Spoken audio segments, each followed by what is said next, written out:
Welcome to the SwimSwam podcast. I'm your host, Coleman Hodges. Joining me today, we've got a very special guest. She's a five-time Asian Games medalist. She's an NCAA All-American for the University of California, Berkeley. Coming to us today from Hong Kong, we've got Camille Cheng. Camille, how's it going? Good. Thank you for having me.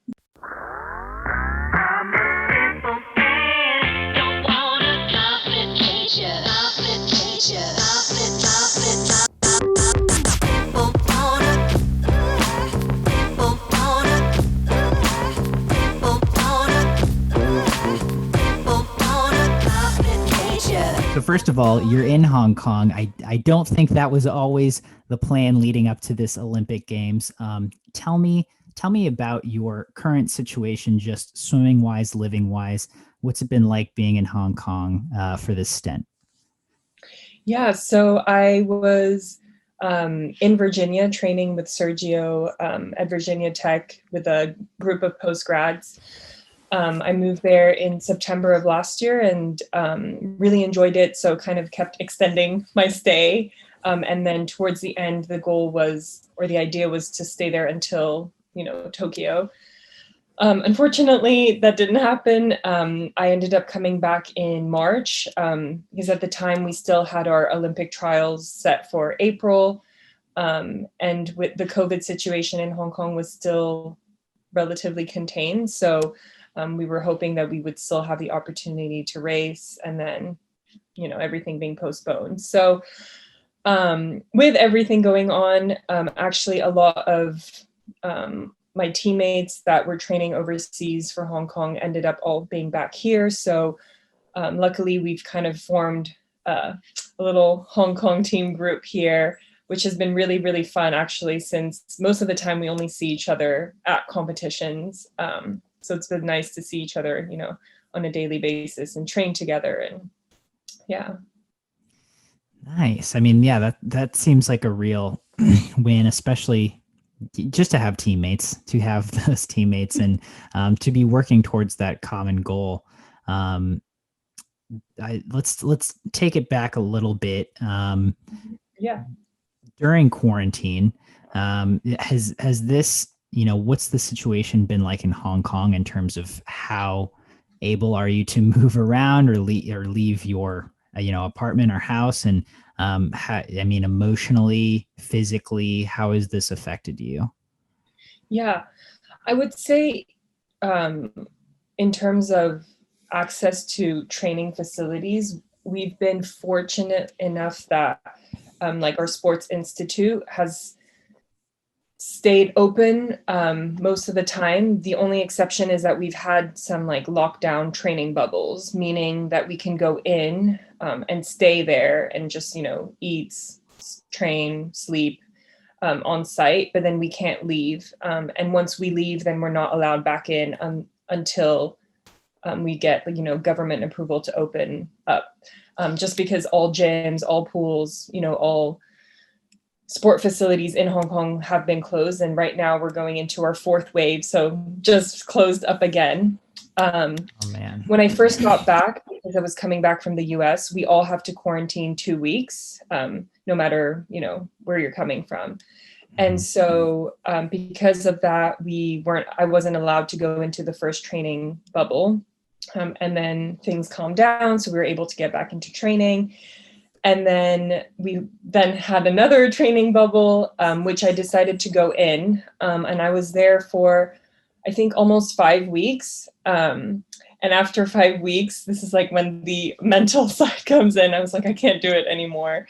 And I think what's been the hardest thing for me is just not really having a competition. So I think the motivation has been really hard. We'll have a competition set, and then, sometimes even 2 weeks out, it's like, oh, it's canceled. So I think that's been the hardest part for me, is just, I like to train because I like to have a competition to train for. And without that, it's been a bit tough. Yeah, absolutely. And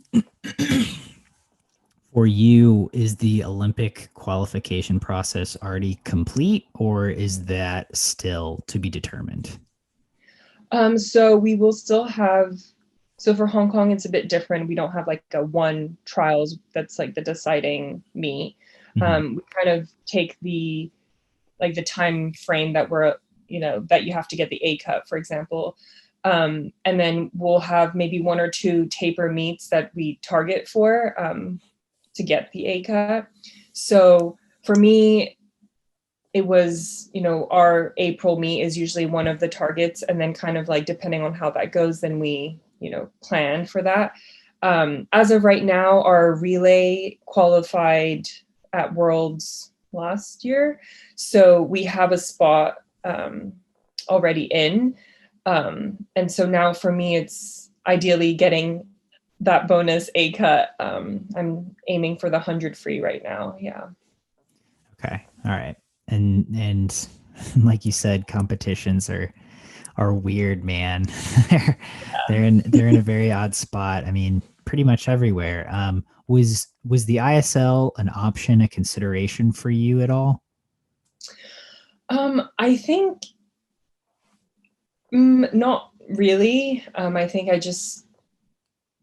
I mean, I like the whole idea of it and the fact that there's more opportunities for swimmers. But for me, I think I'm reaching like the end of my swimming career. So I was just kind of like focusing more on the Olympics and, having like a good training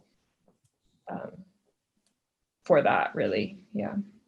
Makes sense. Yeah. I mean, definitely. And so with this, in your mind right now being your final Olympics, let's talk about your previous Olympics. Was Rio your first games? Mm-hmm. Yeah. So Rio was my first games. Yeah. And yeah, go ahead. Oh, I was just going to say that I had just graduated from Cal in 2015. So I stayed an extra year to train. We had a small post-grad group. And then kind of after that Olympics was when I came back to Hong Kong to train for, yeah. Okay. Yeah. So you finished Cal in 2015. So leading into Rio, what were your thoughts on how you wanted to perform at the meet and what you were thinking about your career after that meet? Mm-hmm. Yeah, I think it's still like just my whole swimming journey has been quite like, I think I've taken swimming like way further than I ever imagined. I sometimes share that I was living in Beijing actually during the 2008 Olympics, and I was able to watch like as a spectator and just thinking like, oh, the dream, how cool would it be to be on the other side and like actually compete. And then I feel was there like a particular race that you like, that you remember or had an impact on you, or? I think it was just like seeing Michael Phelps getting like 8 gold. It was just like, wow, that's so impressive. I mean, still to this day, crazy. And then I still kind of feel like so lucky that I ended up at Cal because I was technically a walk-on. And, being there and training alongside. Yeah. Can we get into that a little bit? Oh, yeah. I mean, you were technically, so you get there in 2010, 11. Yeah. And you're technically a walk-on. What does that mean? Mm-hmm. So because I grew up, like at the time I was living in Beijing, so I didn't really know anything about the US college recruiting system at all. So I have family in California, so my dad was like, okay, I think that's where you should go to school. So it was my senior year, I think December, when I started contacting coaches, and like I had no idea about all this like NLI stuff.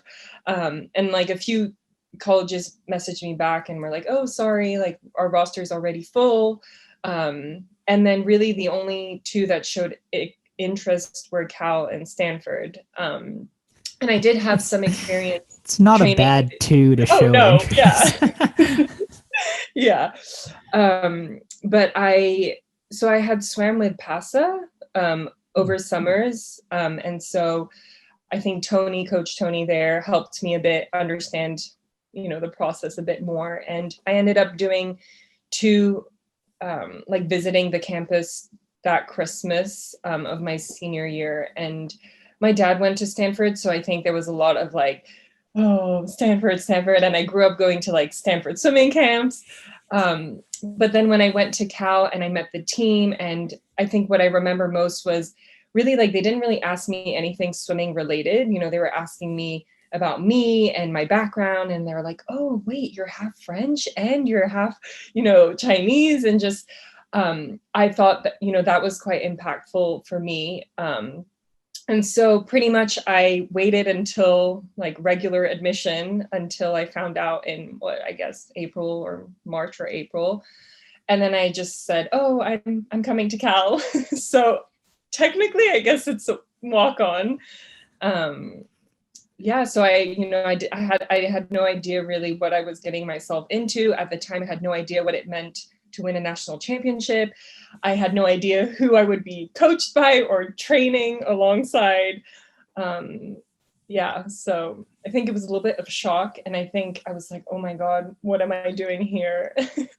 But it was also, I think, because of my time there that I really had the opportunity to really learn and absorb from, my teammates, the coaches, the staff, and kind of was like, okay, maybe I can actually get to the Olympics one day. And even having the courage to share that with my coach and just to be like, like I would love to go. And I'm like, okay, like then you need to do, put the work in.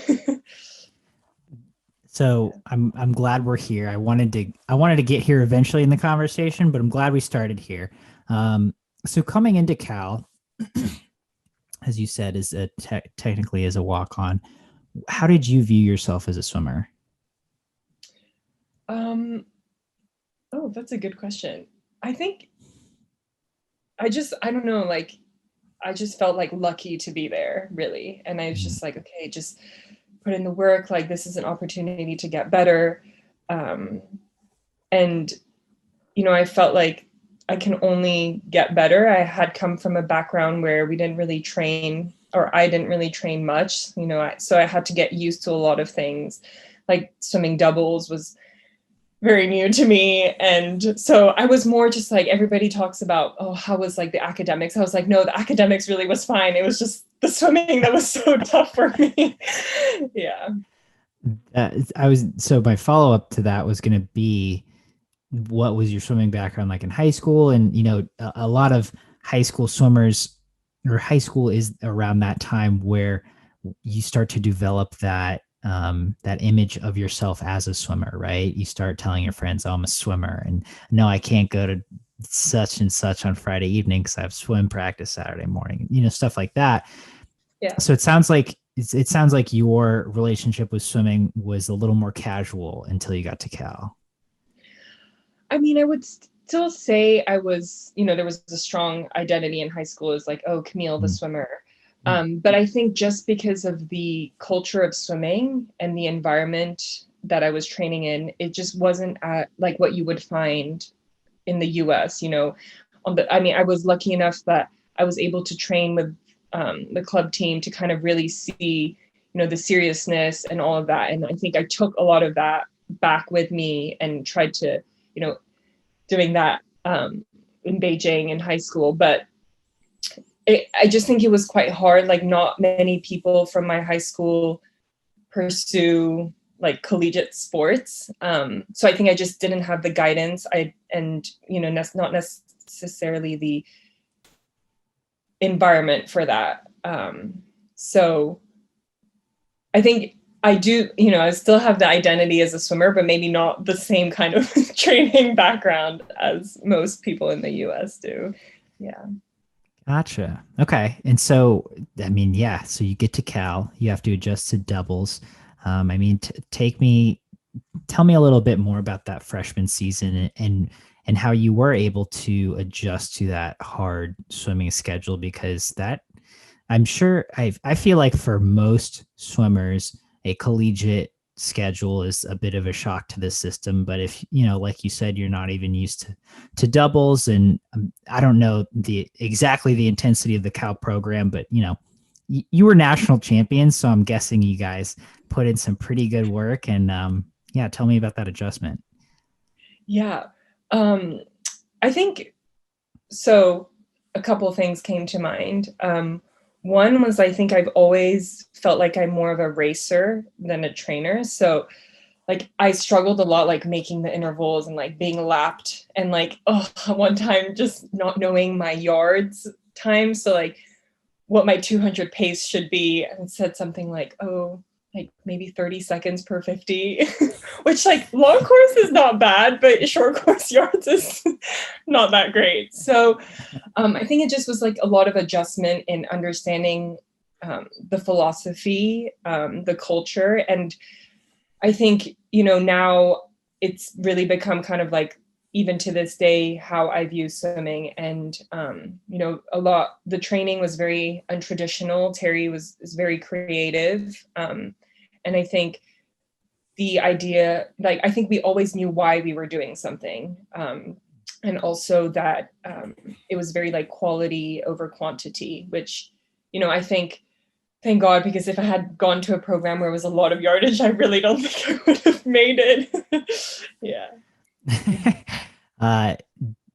So it seems good. It seems like a hard transition, but one that you made successfully. And so was there a moment in there in sometime during your time at Cal where you're like, where it kind of clicked, or there was the light bulb and you were kind of like, okay, I belong here. I can hang with these girls.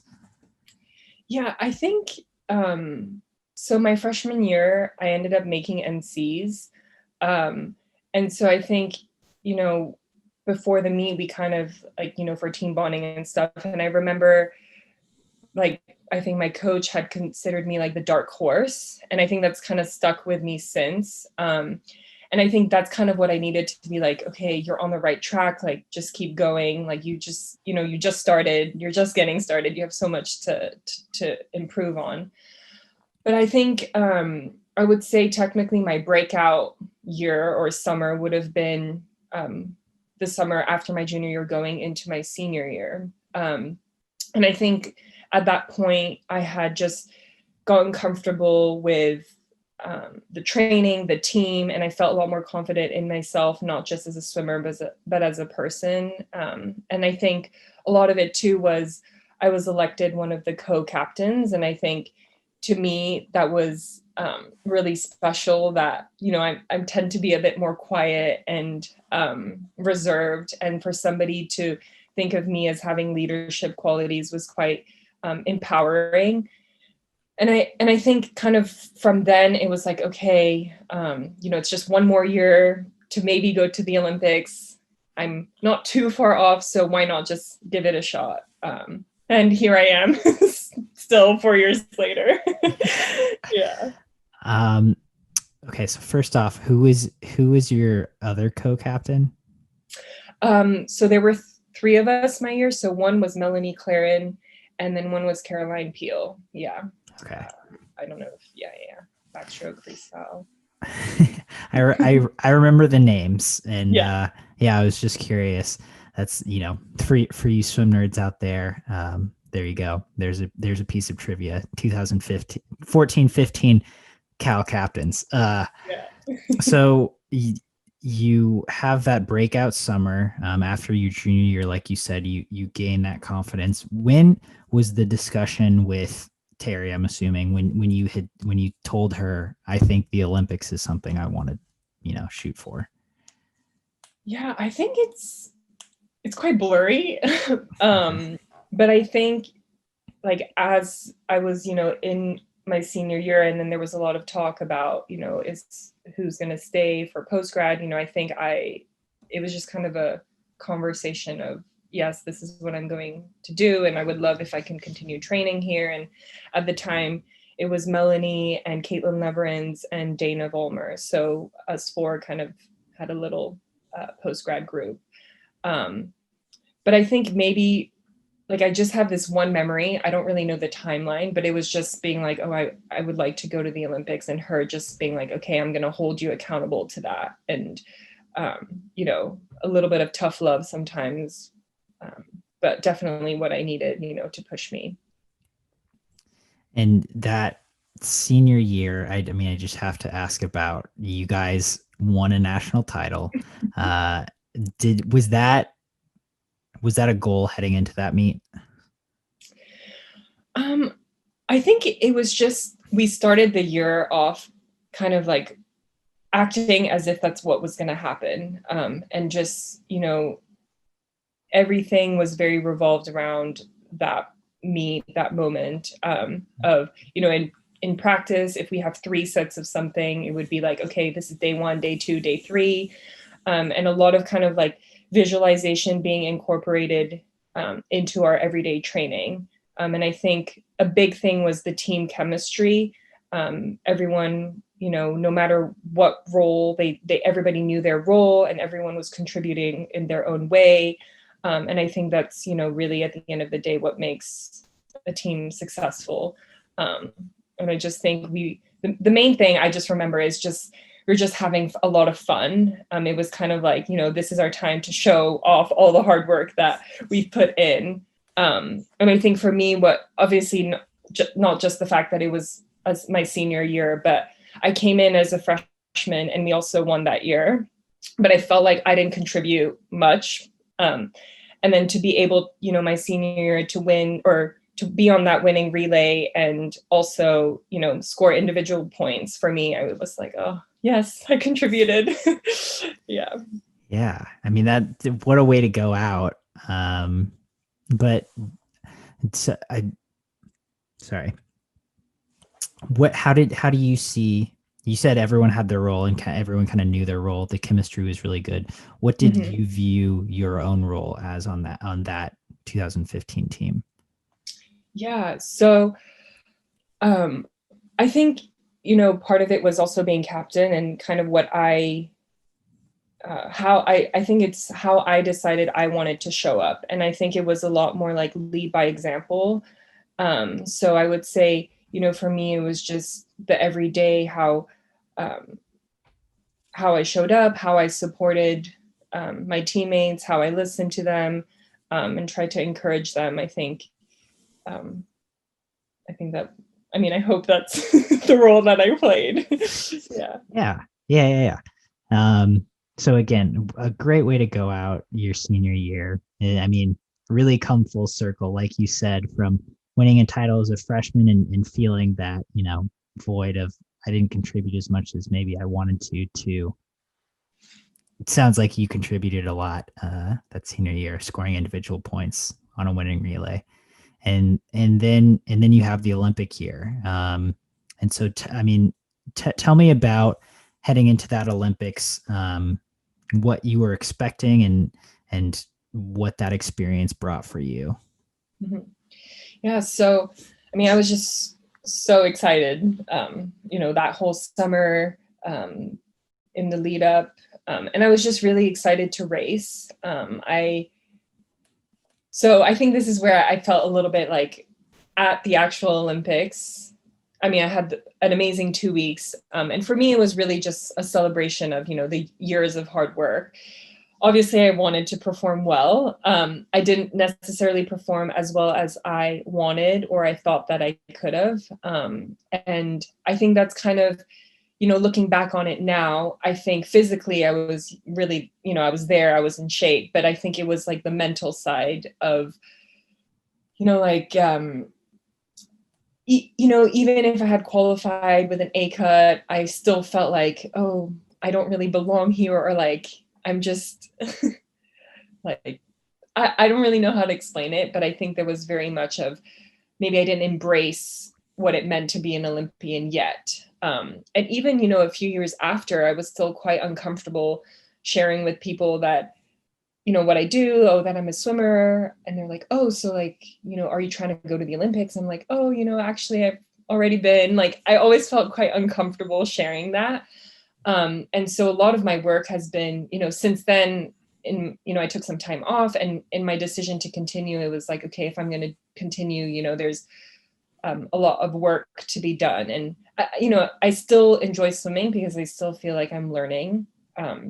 a lot and I'm still gaining something. And so for me, this cycle has been about the mental side, and, building confidence, embracing what it means to be an Olympian. And also, I think for a while, this Olympic status kind of, I felt like a burden. Like every time I race, I need to be at like Olympic level fitness, which is like very not realistic. You can't be at that level all the time. So that's kind of been my work since then. Yeah. So I don't know if this was on the podcast or maybe us chatting before, but I know you mentioned that, after Rio, you had kind of in your mind planned to be done swimming. And you took some months off, and then you decided to come back. And I think you mentioned you had unfinished business, but tell me a little bit more about that. I mean, what you had gone to an Olympics, which is a huge achievement. What more did you want to accomplish just in the sport or just personally? Yeah.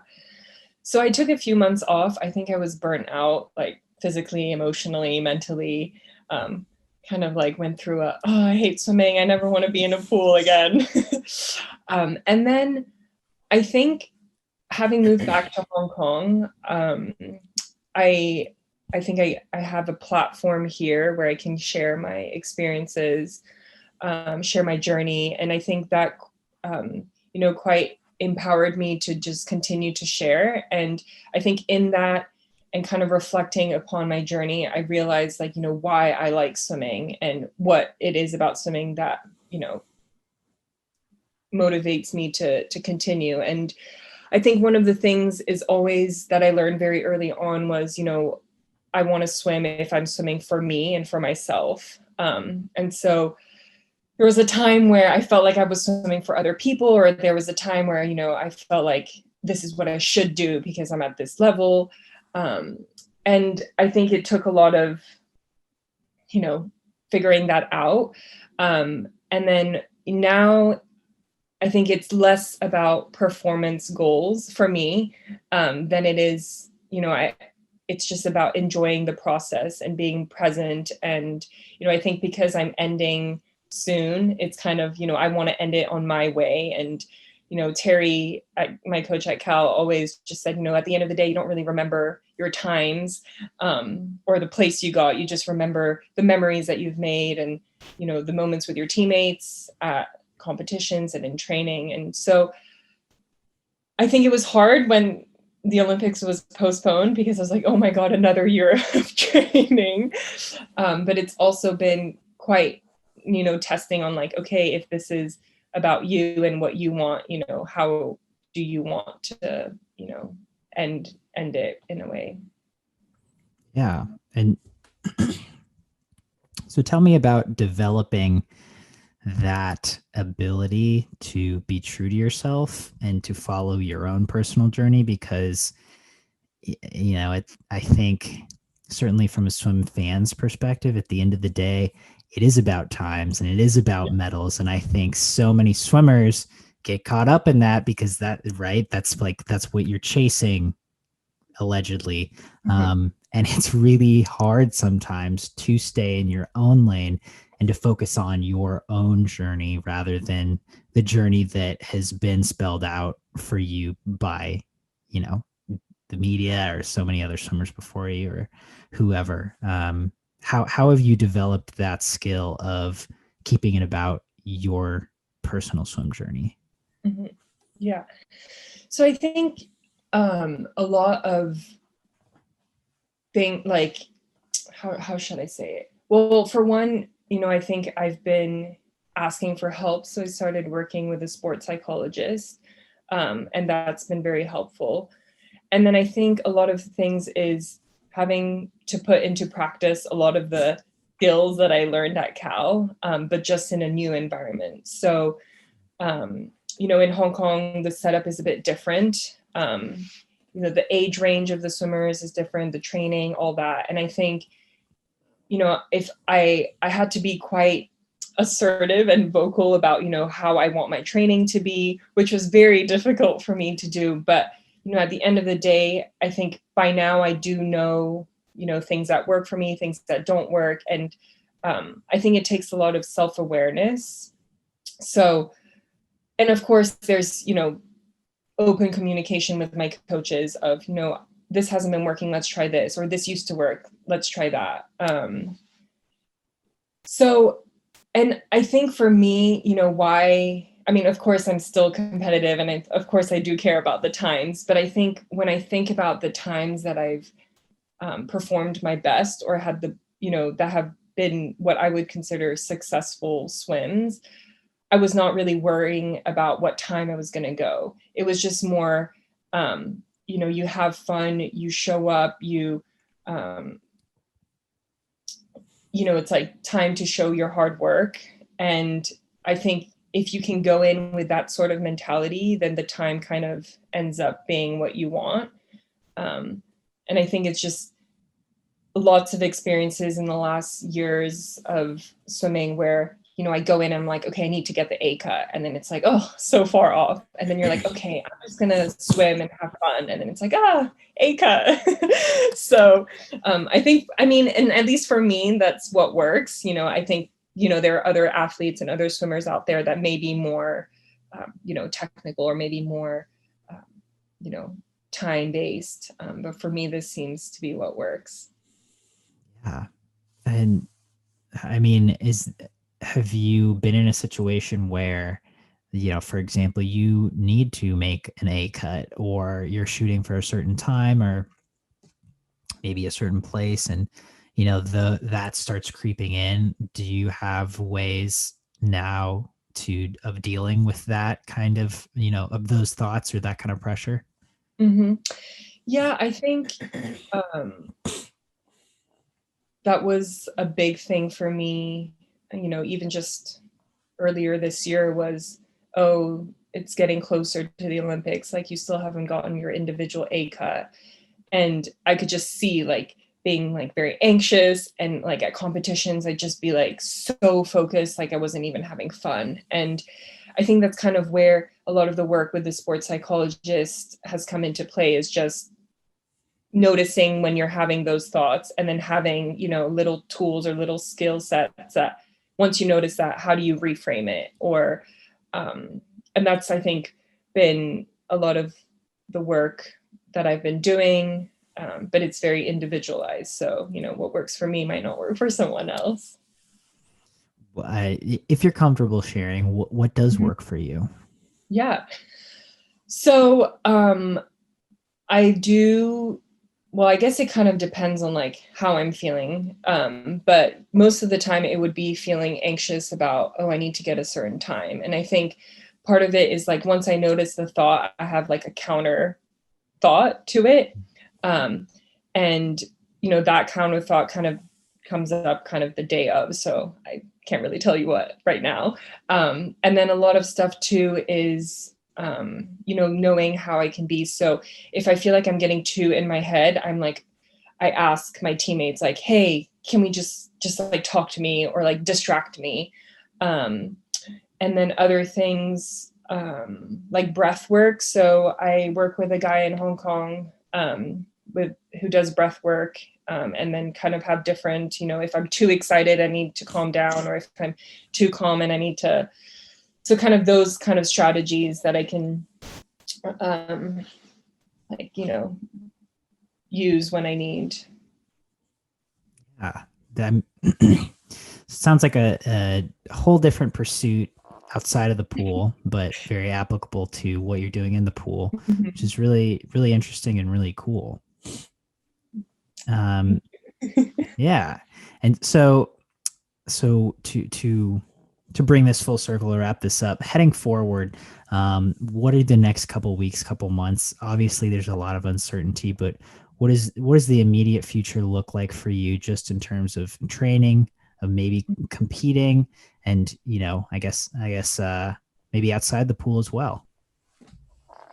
Yeah, so I'm right now, the Sports Institute went into another training lockdown. So I decided not to join.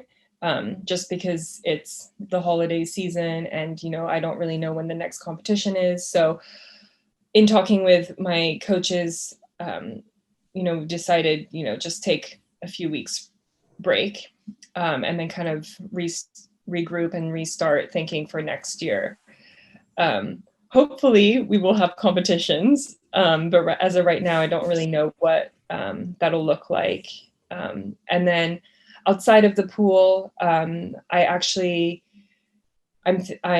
kind of like starting to explore different things, just maybe in preparation for when I'm done training. I actually did a master's last year, so in industrial organizational psychology. So a lot of it was kind of interest in like sustainable performance and promoting not only physical and mental wellness, in organizational settings. So whether that's in corporate or education, especially in Asia, because mental health and mental wellness is still a bit taboo here. And I, with my background in psychology, I think that's quite an important thing that I would like to be involved in, but still don't know in what capacity. Yeah. So it sounds like you're looking at options. It sounds like you're staying fit and still have that goal of 2021. So when you take a few weeks break, do you stay active? Do you have things you do outside of the pool? And if so, what? Yeah. So I go hiking a lot. So in Hong Kong, there are a lot of really, really great hikes. So that's one of the great things is the outdoors here. So I've tried to get into running, but I really can't. I think it's a swimmer thing. But just definitely staying active, doing a lot more yoga and but still like this morning just went for a little exercise and sometimes going to the ocean to swim. So, Nice. Well, Camille, I really appreciate you taking the time to sit down and talk with me for a little bit. Any parting thoughts before we sign off? I don't know. It's just, no, not really. Thank you though. It was really lovely to talk to you. Yeah, thank you. I really appreciate you taking the time.